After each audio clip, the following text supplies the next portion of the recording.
ألا من كنت مولاه فهذا علي مولاه. Imam Ja'far bin Muhammad al-Sadiq salawatullah wa salamuhu alayhi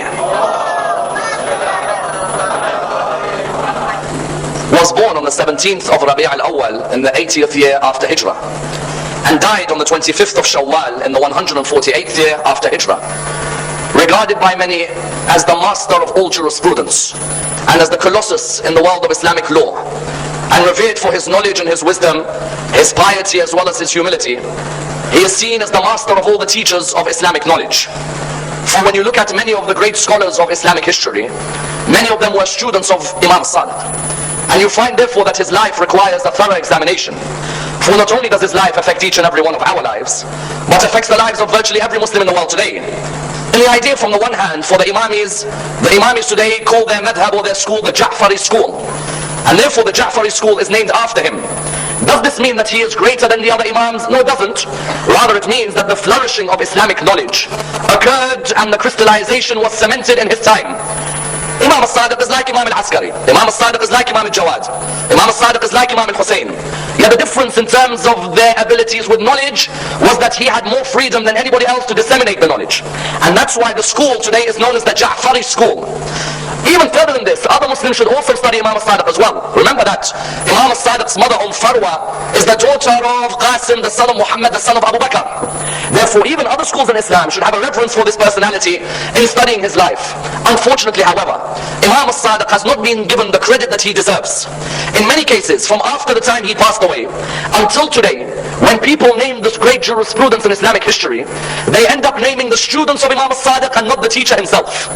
On many occasions, if you were to read books of fiqh today, you'll hear people saying this is the opinion of Abu Hanifa, this is the opinion of Malik ibn Anas, this is the opinion of Imam al-Shafi'i, this is the opinion of Imam Ahmad bin Hanbal.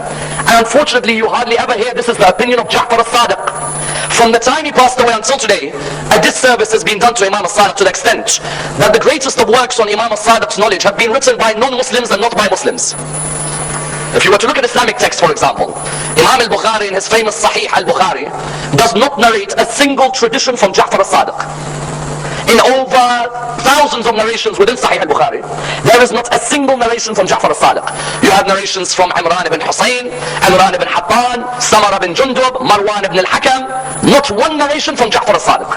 Even further than that, when 20th century writers have written about jurisprudence, they come towards jurisprudence, someone like Dr. Ahmed Amin.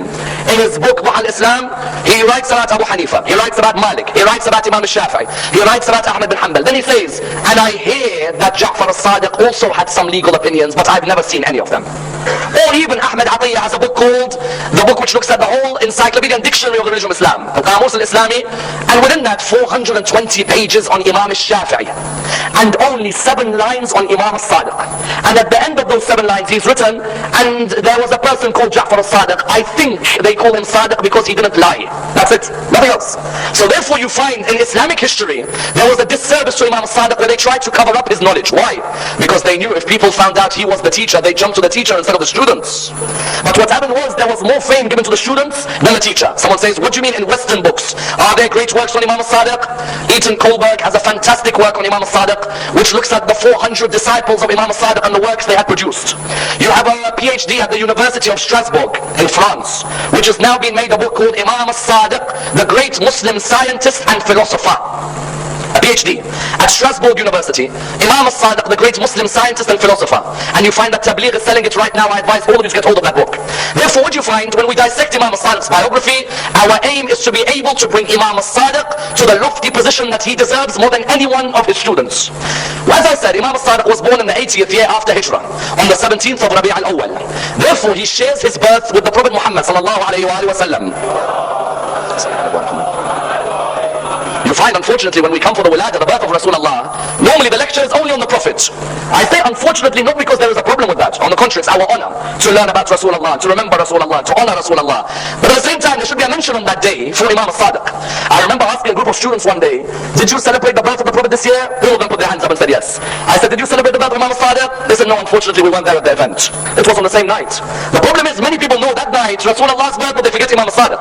Imam al-Sadiq had the honor of being born on the same day as the Prophet Prophet on the 17th of Rabi' al-Awwal in the 80th year after Hijrah. His love of knowledge and learning first began under his grandfather, our fourth Imam. Because Imam Zayn al-Abidin was the teacher of Imam al-Sadiq. For us, we know Imam al-Sadiq was 15 when Imam Zayn al-Abidin died. Imam al-Sadiq was how old? 15. When Imam Zayn al-Abidin passed away. Imam al-Sadiq's first 15 years studied under Imam Zayn al-Abidin. He saw Imam Zayn al-Abidin write As-Sahif al-Sajjadiyah. He saw Imam Zayn al-Abidin write Risalat al-Huquq. And in Risalat al-Huquq, there was one chapter in Risalat al-Huquq which had a profound effect on Imam al-Sadiq's love of teaching. In Risalat al-Huquq, Imam Zayn al-Abidin writes about the right of your teacher. And I sincerely wish more of us, when we were younger, were taught this by our parents. When we go to school, some of us are some of the most mischievous children. Would you believe some of them become speakers later on? Some of us are some of the most mischievous children you'll find. We don't know about the rights of the teacher. Had we known about the rights of the teacher, we wouldn't have given a headache to our teacher like we did. Imam al-Sadiq, in his youth, studying under Imam Zayn al-Abidin, read the rights of the teacher according to Imam Zayn al-Abidin. And I beg all of you, those of you who have students at schools in Africa, maybe one day photocopy a page and give it to the headmaster or headmistress and say to them, this is what our leader said are the rights of you as a teacher. Imam Zayn al-Abidin, in the rights of the teacher, said the first right of your teacher in Islam is what? The first right of your teacher in Islam is that you fix your eyes towards them when they are speaking. Then you purify your heart for them when they are teaching. Number 3, you never raise your voice above your teacher. Number 4, when your teacher is answering a question, do not interrupt them. Number 5, if anyone speaks ill about your teacher, behind your teacher's back, you must defend your teacher. These are 5 fundamental points. Imam Zayn al-Abidin, what was he showing? He was showing the words of his grandfather Amir al-Mu'mineen, when Amir al-Mu'mineen said, whoever taught me one letter has become my master. You find Imam Zayn al-Abidin when he wrote Risalat al-Huquq, the right of the teacher, number 1, we fix our eyes towards them. Sometimes when our teachers are speaking, we're looking another way, we're speaking on our phones, or these days texting on the Blackberries and all of these things. You find people aren't paying any attention whatsoever to the teacher. Imam says, no. Our followers focus their eyes on their teachers, and they purify their heart towards their teacher. Learning, 30% is intellect, 70% is attitude. If we enter class and our heart doesn't want to listen to this teacher, we'll never learn. But when you purify your heart for your teacher, it makes a difference. Number 2, number 3, never raise your voice above your teacher. Some of our students today, the way they speak to their teachers is abysmal. Some of them are rude, some of them are arrogant. Then number 4, do not interrupt. And then number 5, if someone attacks your teacher behind the teacher's back, make sure you protect them. You find that a teacher can make or break the life of a human being. Socrates, his students loved him so much that when he was taken to prison, many were willing to sacrifice their life for him. You find, for example, Umar bin Abdul Aziz removed the cursing of Ali ibn Abi Talib because of his teacher. You find Muawiyah, son of Yazid, loved Imam Zayn al-Abidin because of his teacher. A teacher can have a great effect on the life of a human being. Therefore, Imam al-Sadiq had recognized the importance of teaching from Imam Zayn al-Abidin, number 1. Then number 2, he studied under Imam al-Baqir, his father. To the extent that Imam al-Sadiq would say, when I was 11 years of age, my father Imam al-Baqir taught me astronomy and philosophy. He taught me Greek ethics and theology. He taught me ethics and law. All of these subjects Imam al-Sadiq managed to study under Imam al-Baqir. Therefore, from a young age, Imam al-Sadiq had a love for learning. He had a love to earn his knowledge, to save his knowledge, to better himself with his knowledge, and then to be able to spread his knowledge. And do you know what helped him spread his knowledge? There was a struggle for power in the Islamic Empire. When Imam al-Sadiq was born, which family was ruling the Islamic Empire? Bani Umayyah. Bani Umayyah were ruling the Islamic Empire when Imam al-Sadiq was born. It was impossible for Imam al-Sadiq to teach, because Bani Umayyah would no way have allowed any of the sons of Fatima al-Zahra to be able to spread their knowledge that far. Imam al-Baqir was lucky that Umar bin Abdul Aziz was alive. Otherwise, Imam al-Baqir would never been able to spread his knowledge that far. Bani Umayyah people were getting sick and tired of their hypocrisy. Because the people were looking at them and thinking, hold on a minute, you people are meant to be the representatives of God on earth, yet you're hypocrites. You tell us about religion while you don't practice any religion. For example, they saw some of these Umayyad caliphs living a life which was the most un-Islamic. You find, for example, Walid bin Abdul Malik had a girl who was his girlfriend. We will call her Islamically his wife for the sake of public preaching. This girl was around him all the time. One day him and her had drunk so much that he said to her, do you ever want to lead prayers in your life? She said to him, what do you mean? He said, I want you to lead prayers. She said, but I'm a woman. Forget that I'm drunk. Drunk isn't a problem. But I'm a woman. He said, doesn't matter. You as a woman, go and lead these men and watch them. None of them can say anything against us. You lead, and I don't care how drunk you are. Lead them in prayer and watch what will happen. And imagine, she came and led them in salah while she was drunk. You found Yazid, the second Yazid of Bani Umayyah, decides one day to get the builders to build a swimming pool for him in his house. He's got a palace. He wants a swimming pool. So he says to them, I don't want water in the pool. I want alcohol. Put as much alcohol as you can, so that when I jump in, what will I have come into my mouth? Alcohol. Instead of having to drink it from a glass, I'll have it straight into my mouth. you found the people were getting frustrated in the time of Imam al-Sadiq that this family is ruling the Islamic empire, but all their actions are the actions of hypocrites. Then on top of that, Bani Umayyah killed Imam al-Sadiq's uncle Zayd. In Yemen, our Zaydi brothers, in Yemen there's about 9 million of them. They follow all the Imams, Imam Amir al-Mu'minin, Imam al-Hasan, Imam al-Hussein, Imam Zayn al-Abidin. Then they follow Zayd, the son of Imam Zayn al-Abidin, the brother of Imam al-Baqir. Zayd saw that Bani Umayyah's hypocrisy was rising. So what did Zayd decide to do? Zayd decided to go to the Caliph of Bani Umayyah, Hisham bin Abd al-Malik. He went to his palace and he said that, listen, oh people, I know that there are stories about Bani Umayyah. Let me go and see for myself. He went to Hisham bin Abd al-Malik's palace. He entered upon the palace. When he entered, Hisham bin Abd al-Malik had a Christian poet next to him called Akhbal or Al-Akhbal. This Christian poet was sitting down. Zayd was sitting down. He wanted to speak to Hisham bin Abd al-Malik. He heard the Christian poet curse Rasulullah. He was cursing Rasulullah. Zayd stood up and he said, how dare you curse my grandfather? And you claim to be the Khalifa and you allow this Christian poet to curse Rasulullah? Hisham bin Abd al-Malik said, name yourself. He said, I am Zayd, son of Zayn al-Abidin. He said, you're the son of that slave girl from Sind, aren't you? He said to him, what's the embarrassment? He said, Zayn al-Abidin could not find a mother for you except a slave. So Zayd looked at him and he said, there was a prophet of God called Ismail and his mother was a slave called Hajar. What's the shame? Hisham bin Abd al-Malik said to him, get out of here, otherwise we will finish you off and finish all those who support you. Zayd said, I will never allow a man like this to rule while I'm alive. No way. Zayd caused the revolt which was the beginning of the downfall of Bani Umayyah. Bani Umayyah ruled Islam for 89 years. The beginning of their downfall was Zayd. Zayd led an army, they shook Bani Umayyah, an army which was led by Bani Umayyah's chief, Yusuf al-Thaqafi, the father of Hajjaj. They killed Zayd and they hung his body on a tree nude for 4 years. Then they burnt his body and they allowed the ashes to be thrown into the rivers of Iraq. What did you find? You find that Bani Umayyah were now shaking. The people were getting frustrated. And when the people were getting frustrated, the people found that Umar bin Abdul Aziz, who was meant to be a good Umayyad Khalifa, got killed as well. The people decided, let us raise a banner and remove Bani Umayyah. What banner did these people raise? They raised the banner Al-Rida min Al-Muhammad. Al-Rida min Al-Muhammad. What did it mean? It meant that leadership should go back to Al-Muhammad. The people began to write letters who raised the slogan to Imam al-Sadiq. Abu Muslim al-Khurasani first wrote a letter. Abu Salam al-Khallal wrote a letter. Imam al-Sadiq turned around to those people who brought him the letter. The people said, Imam, there is a movement to move Bani Umayyah and they want Al-Muhammad to come into power. Imam, this is your opportunity. Imam got the letter and he burnt it. The person said to him, Imam, what's wrong? Bani Hashim are going to come back. Imam said, I'm telling you it will not happen. Those people who are raising the banner, these are my cousins. I know who they are. They are using our name and the name of Imam al-Hussein and the name of Imam Ali to win all of your support. I promise you they will not let you touch their government. The people looked at him and do you know who were the first to oppose Imam al-Sadiq? His own cousins. The sons of Abdullah ibn Imam al-Hassan, Muhammad, Ibrahim. They said to Imam al-Sadiq, what do you mean? What's wrong with you? This is our opportunity. We're going to take over Bani Umayyah. We're going to come in power. Imam al-Sadiq said, I promise you we will not get any power. This Safah and Mansur al-Dawaniqi, these are our own cousins. Because what then happened was, Bani Umayyah were defeated by Banu Abbas. Banu Abbas were the descendants of Abbas, the uncle of Rasulullah. Therefore they were the cousins of Imam al-Sadiq. Do you know no one caused trouble for Imam number 5 until Imam number 11 like Banu Abbas? And do you know what the calamity was? They were all cousins. Imam al-Baqir was killed by his cousin, Imam al-Sadiq by his cousin, Imam al-Kadhim by his cousin, Imam al-Rida by his cousin, Imam al-Jawad by his cousin, Imam al-Hadi by his cousin, Imam al-Askari by his cousin. Imam al-Sadiq told them, I swear to you, you will not taste any power. These people are making the excuse that we want Al-Muhammad to come in. It's not us, Al-Muhammad, they are referring to themselves. And then what happened? As soon as Bani Umayyah were defeated, the people said, give the leadership to Imam al-Sadiq. Ibn Abbas said, are you joking? We are the descendants of Al-Muhammad, not them. We are the sons of Abbas, they are the sons of Abu Talib, we deserve the authority. Imam al-Sadiq, what did he decide to do? He could see Bani Abbas had come into power, and do you know what type of people were leading the Islamic stage? Wallah, if you read their lives, you'd think, oh Bani Umayyah, come back, come back. There was no change. All it was a change of personnel, that's it. Al-Mansur al-Dawaniqi comes in. Do you know what the difference is between Al-Mansur and Bani Umayyah? Bani Umayyah, at least they would spend on the Muslims, but they spend extravagantly. Al-Mansur al-Dawaniqi was the stingiest Khalifa in 1,400 years of Islam. You think that Mansur spends? Mansur, if the world turned upside down, would not spend. Mansur al-Dawaniqi, do you know how stingy he was?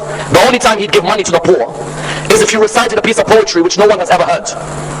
If you recite a piece of poetry which no one has heard, Mansur will give you what? He'll give you money the weight of the paper you wrote the poetry on. When I write poetry on a piece of paper, how much is the paper going to weigh, honestly?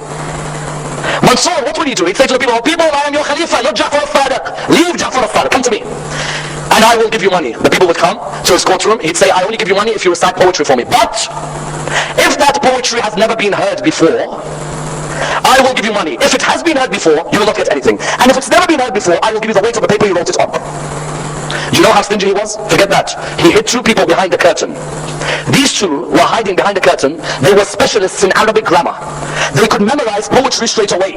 So even if you recited a new poem, those two would come out. Mansour would say, okay, that was a good poem. Let's see if anyone here has heard it. You two, I've never met you before. Tell me, even though he's planned it with them before, let's make sure you memorize.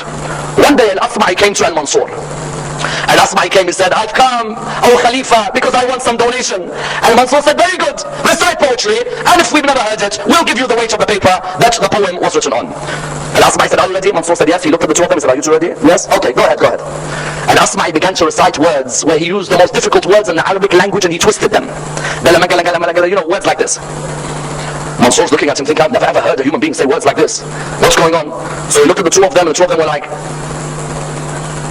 so Mansur said, very well, you've done well. Give me the paper you wrote it on. He said, I didn't write it on a piece of paper. He said, then what? He said, I wrote it on that big black rock over there. That day Mansur never slept, by the way. Because that big black rock, if you weighed it, Mansur nearly lost his whole khilafah that night. Imam al-Sadiq saw this Mansur. Imam al-Sadiq could see Mansur had to establish his position. Imam al-Sadiq thought, let me not get in a slanging match with him. Let me focus on teaching the school of Ahl al-Bayt to the people. And Mansur at the beginning was not happy that Imam al-Sadiq teaches. It wasn't easy for Mansur. Mansur was one day sitting in his royal box in Hajj. He wanted to get to Hajj al-Aswad. He couldn't get there. The Biographie family were on one side. Rabi' was on the other.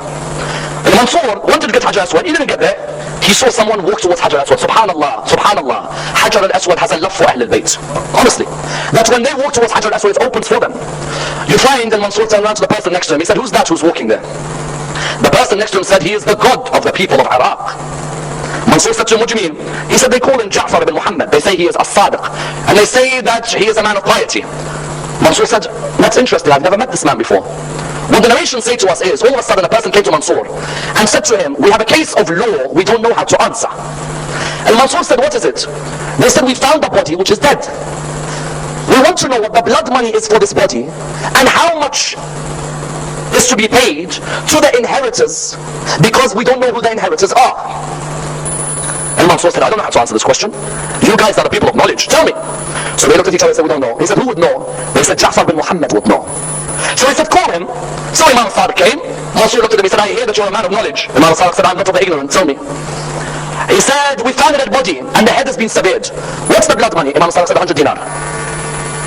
He said, how did you answer that quickly? How do you know? He said, because the Quran says that there are 5 stages in the life of a human being. There is the stage of nutfa, and the stage of the murda, and the stage of ibam, and the stage of death. And he mentioned each of the stages. He said because there are 5 stages there, that means 20 dinar each stage until death, 100 dinar. He said to him, how about the inheritance? How much of the inheritance get? What do we do? He said, if there are no inheritance, you pay the money as sadaqah. He said, very good. Mansur looked at the people around him. He said, would you have been able to answer like Ja'far al-Sadiq? They said, no. He said, this man's knowledge must be something else. He noticed Imam al-Sadiq had a stick. This stick, the Prophet gave to Imam Amir al-Mu'mineen, who gave to Imam al-Hassan, who gave to Imam al-Hussein, who gave to Imam Zayn al-Abidin, who gave to Imam al-Baqir, who gave to Imam al-Sadiq. Mansur said to Imam al-Sadiq, he said to him, I want that stick. Imam al-Sadiq said, very well, here, take the stick. Mansur looked at him and he said, you gave it to me very easily. He said, if these are the things you care of in life, then have them. Mansur said to him, I will allow you to teach, because you're a man of knowledge. But you cannot teach near me. Go to Kufa and teach over there. That was the biggest mistake Mansur did. Because when he allowed Imam al-Sadiq to move to Kufa, how many of you have been to Masjid al-Kufa? In Masjid al-Kufa, Imam al-Sadiq reignited the school of Imam Amir al-Mu'mineen in Masjid al-Kufa. Imam Amir al-Mu'mineen used to teach in Masjid al-Kufa. For many years, no one had taught there. Imam al-Sadiq went to begin his classes. Do you know how many circles, halaqat, do you know how many circles of classes were in Masjid al-Kufa when Imam al-Sadiq was there? 900 circles of classes. And each teacher would say, I heard from Ja'far ibn Muhammad. I heard from Ja'far ibn Muhammad. Do you know what the first thing he did as a teacher? Before he taught, first he practiced what he preached. You can teach, but if you don't practice what you preach, no one will listen to you. Imam al-Sadiq on the Monday he would say, love for others what you would love for yourself. On the Tuesday he would say, oppose the oppressor and support the oppressed. On the Wednesday he would say, we the Ahlul Bayt do not take back that which we have given. On the Thursday he would enter the mosque and there would be a man in that mosque. Mu'alla bin Khunais narrates, I saw a man in that mosque. The narration says that that man had 1,000 gold coins next to him. When he finished the salah, he looked around, there were no more gold coins. He got angry. Where's my gold coins? There was no one in the mosque except Imam al-Sadiq had just walked in. When Imam al-Sadiq walked in, that man looked at him and he said, you're the one who took my gold coins. Imam al-Sadiq looked at him and he said, I promise you, my brother, it is not me. It must have been someone else. He said, no, it is you. The coins were here. You're the only one in this mosque. Imam al-Sadiq said, brother, I'm telling you it's not me. But if you need those gold coins urgently, I will arrange for them to be given to you. Imam al-Sadiq the day before had said, we the Ahlul Bayt do not take back that which we have given away. When Imam al-Sadiq turned to someone, he said, can you give me 1,000 gold coins? The person said yes. He bought 1,000 gold coins, he gave it to a person. The man said, thank you, now leave me. You people steal from Muslims. He walked out of the mosque. As he walked out, he saw a bag with his 1,000 gold coins on the door of the mosque. He came running back to the Imam, and as he was running back, he asked someone, who's that man? They said to him, Ja'far ibn Muhammad. He said, which Ja'far ibn Muhammad? Because there were two at the time. He said, Ja'far ibn Muhammad al-Sadiq? He said, yes. He came to Imam al-Sadiq and said, I beg you, forgive me. I did not know it was you, and I was wrong to accuse you, and now I found my bag at the door of the mosque. Here is your 1,000 gold coins. Imam said, us the Ahlul Bayt do not take back that which we gave away. The aspect was what? The first aspect of him as a teacher, before we discuss his students, the first aspect was, he practiced that which he preached. Today we have teachers who tell the community remain united, whereas they are the cause of disunity. Today we have teachers who tell people do not abuse other Muslims, whereas they are the cause of abuse. Imam al-Sadiq's success first, before you discuss his students, was that he practiced what he preached. Now let's look at those students in Islamic history who studied under him. The most famous student of Imam al-Sadiq, and the first of them, was the famous student by the name of An-Nu'man ibn Thabit, most famously called Abu Hanifa. 31% of the Muslim world follow Abu Hanifa in fiqh. If you go to India or Pakistan and you ask them, who is your teacher in fiqh? They say, our teacher, our master is Abu Hanifa. Ask them, do you know who Abu Hanifa's teacher is? Many of them will say, we do not know. Tell them it's Imam Ja'far al-Sadiq. Abu Hanifa used to say, لولا السنتان لهلك النعمان. If it wasn't for my 2 years with Ja'far al-Sadiq, I would have been finished. 2 years. Abu Hanifa studied under Imam al-Sadiq. Do you know how many books have been written about Abu Hanifa, and do you know many of them don't mention Imam al-Sadiq? 2 years. 31% of the world follows Abu Hanifa in fiqh. And I tell you, the majority of them don't know Imam al-Sadiq was his teacher. And that's because of us. That's our fault. We have not discussed Imam al-Sadiq because we were too lazy to read about him. We discussed Imam Ali and Imam al-Hussein every single lecture, and we forgot Ja'far al-Sadiq. Abu Hanifa didn't just study law under Imam al-Sadiq, no. He even studied political science under Imam al-Sadiq. Do you know why? Abu Hanifa, because of Imam al-Sadiq's teachings, gave 10,000 dinar to Zayd, the uncle of Imam al-Sadiq, when Zayd spoke out against Bani Umayyah. Abu Hanifa, when Al-Mansur was Khalifa, would not lead Salah for Al-Mansur because of Abu Hanifa's respect for Imam al-Sadiq. And they put Abu Hanifa in prison because of his love for Imam al-Sadiq. If you go to many Hanafis today, that is what they are called, Hanafis. You say to them, do you know who taught Imam al-Sadiq? Ask your friends who are Hanafis. Say to them, do you know who taught your master? Many of them will not know it's Imam al-Sadiq. Number two, 25% of the Muslim world follows the second student of Imam al-Sadiq, Malik ibn Anas. If you go to Morocco, go to Algeria, go to Tunisia, and ask them, which man do you follow in fiqh? They say, we follow Malik ibn Anas. Ask them, do you know who Malik's teacher was? Many of them do not know that Malik's teacher was Imam al-Sadiq. Malik ibn Anas used to say, no eye has seen and no ear has heard a man with knowledge like Ja'far al-Sadiq. Malik ibn Anas used to say, it's as if I see Imam al-Sadiq in front of me now. He was always in one of three states. Either he was fasting, or he was in Salah, or he was teaching and reading the Quran. And he says, I swear by Allah that Ja'far ibn Muhammad never discussed religion except that he was in a state of tahara. Imam al-Sadiq would never give a lecture unless he's done wudu before the lecture. Because he would say, how can I give a lecture about Rasulullah while I have not done the wudu of Rasulullah? Imam Malik is the man who our Maliki brothers pray like the Imamis. They pray with their hands by their side. Malik was from the people of Medina. Today in Morocco, in Algeria, in Tunisia, they follow the fiqh of Malik. Go to them and say, do you know who Malik's teacher was? Many of them say, we don't know. The reply is, Malik's teacher was Imam al-Sadiq alayhi salam. Number three, they made a documentary about Imam al-Sadiq's third student, Jabir bin Hayyan, the master of chemistry. Go and type today on Google or Wikipedia, Jabir. It's written, the man who translated Pythagoras and Plato and Aristotle and Socrates in the Islamic world. The man who wrote on crystallization and distillation and evaporation in the Islamic world. The man who wrote 112 volumes on chemistry in the Islamic world. The man who 400 of his treatises are in the Sorbonne in Paris. This man, Jabir bin Hayyan, taught the whole world chemistry. chemistry. When you read his biography, it's written Jabir bin Hayyan, the master of chemistry. Ask the world, do you know who was the teacher of Jabir? When Jabir bin Hayyan would talk about chemistry, he would say that my master Ja'far al-Sadiq taught me about calcium, and he taught me about evaporation and distillation and crystallization, and everything within chemistry I learned from my master Ja'far al-Sadiq. Do you know in Paris when they teach about Jabir bin Hayyan, there is not one mention about Ja'far al-Sadiq, and that's because of us. We haven't made that effort to sponsor people to write about the master of Jabir.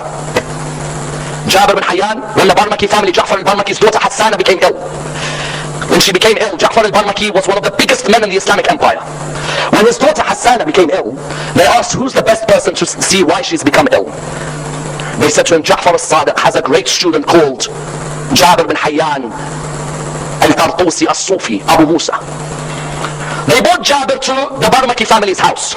As soon as he looked at Hassana, he said, I know what her problem is. They said, what is it? He said, she has a lack of calcium. And my master Ja'far al-Sadiq taught me that this will produce weak bones.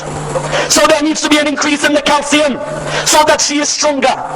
Because of this, Jabir bin Hayyan married the Barmaki's daughter. They gave him Jami' al-Amawi, in Sham, the Umayyad palace. When Bani Abbas took over from Bani Umayyah, they gave that palace to Jabir bin Hayyan. And Jabir bin Hayyan, every lesson he would begin, he would say, my master Ja'far al-Sadiq taught me. His fourth student, Imam al-Sadiq, was a man by the name of Hisham ibn al-Hakam. Hisham ibn al-Hakam was one of the great disciples. There are two Hishams. They are known as Hishamain. These are the great disciples of Imam al-Sadiq. One of them is Hisham ibn al-Hakam.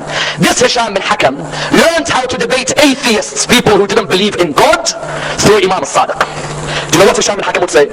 He'd say, whenever an atheist would debate me, I'd go and ask Imam al-Sadiq. Imam al-Sadiq would give me an answer. I'd tell the atheist will become Muslim. He says, one day an atheist came to me and said to me, Hisham, you believe in God? Hisham said yes. He said, can your God do anything? He said yes. He said, if your God exists, can he fit the whole universe into an egg without the egg getting bigger or the universe getting smaller? Hisham went to Imam al-Sadiq. Imam looked at him and said, Hisham, what's the issue? He said, Imam, I've got a question, I can't answer it. If I say God can, the person's not going to be convinced. Imam said, Hisham, you look like you've traveled. Go and take a rest and come back to me tomorrow. He came back. He said, Hisham, what's your question? He said, an atheist asked me, if God exists, can he fit the whole universe into an egg without the egg getting bigger or the universe getting smaller? Imam al-Sadiq said, Hisham, do me a favor, go up to the top of our building, have a look at everything and come back. Hisham went to the top of the building, he looked around, he came back. Imam said, Hisham, how many senses do you have as a human? He said, 5. He said, name them. He said, I can see and I can touch and I can taste and I can smell and I can hear. He said, what's the smallest sense you have, Hisham? He said, the smallest sense I have is my eyes, are my eyes. He said, Hisham, what do you see with your eyes? What did you see when you were on top of the building? He said, I saw trees and I saw humans and I saw buildings. He said, if Allah can fit all of those into your eyes, then why can he not fit the universe into an egg? Isn't it a shame we haven't studied Ja'far al-Sadiq? If you go to New York and you see all those skyscrapers, have you ever wondered how Allah fits that whole building into an eye? If my Lord can fit all of that into an eye, then you think my Lord can't fit the universe into an egg? Hisham, another day he came to the Imam. He said, there's this atheist who wants to see me. And look at the tolerance of the Imam. The Imam didn't say this person doesn't believe in God, don't bring him near us like some of the Muslims today. Imam said, let him ask. The atheist came. Imam said, ask your question. He said, Ja'far? He said, yes. He said, show me God. Imam said, simple, look at the sun. He looked at the sun and he looked at the sun and he turned his eyes. Imam said, what's wrong? He said, the rays of the light of the sun are blinding me. Imam said, if you can't bear to see the created, how do you expect to see the creator? What a line. What a line. And I don't know how they put people on the level of Imam al-Sadiq. Do you know or no? And that's why a person shouldn't be proud. Imam al-Sadiq is what his school is named after. Ja'fari. Pride. Another one came to him and said, I can be like your God. Do you know what's so beautiful? Banu Abbas are trying to stabilize their power. Imam al-Sadiq is controlling them from underneath. I can be like your God. Imam al-Sadiq said, what do you mean? He said, you say your God creates? Yes. I can create as well. So Imam al-Sadiq said, how? He said, give me some mud and some compost. Give me the right environment and the right temperature. I'll let worms be created.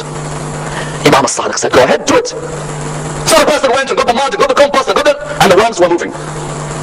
Imam al-Sadiq said, so what do you think now? He said, I am God. Imam said, you are God? He said, yes. He said, and these are your creation? He said, yes, they're my creation. He said, very well. So these worms are all your creation? He said, yes, they're my creation. Imam said, let me ask you 3 questions about them, because you know them so well. He said, go ahead. He said, what is the gender of your creation? Which ones are male and female? A worm is not an easy animal to find things like that out, I'm sure you agree. So the person looking at them is like, I don't know. He said, okay, don't worry, what's the weight of each of your worms? Give me the weight, exact weight. I don't know. He said, okay, your worms are going one way. You as their God, order them to go another. He said to my client, he said, I have never seen a God who doesn't know the weight of his creation and doesn't know the gender of his creation and can't order his creation to go the opposite direction. The person came towards Islam straight away and said, I believe in your God, I'm never God. Another student of Imam Sadiq, Sufyan al-Thawri. Our Sufi brothers say there were 8 great Sufis. One of them is Sufyan. If you go and study Sufism, there are 2 things about Sufism. Number 1, you'll always find the Sufis going back to the Imams of Ahlul Bayt. Number 2, Sufyan al-Thawri, many Sufis love him. They say he's so spiritual. Ask them, do you know who his teacher was? Many will say we don't know. Sufyan al-Thawri studied under Imam Sadiq alayhi salam. Sufyan al-Thawri used to say, do you know where I got my spirituality from? He says, I got my spirituality from Ja'far ibn Muhammad.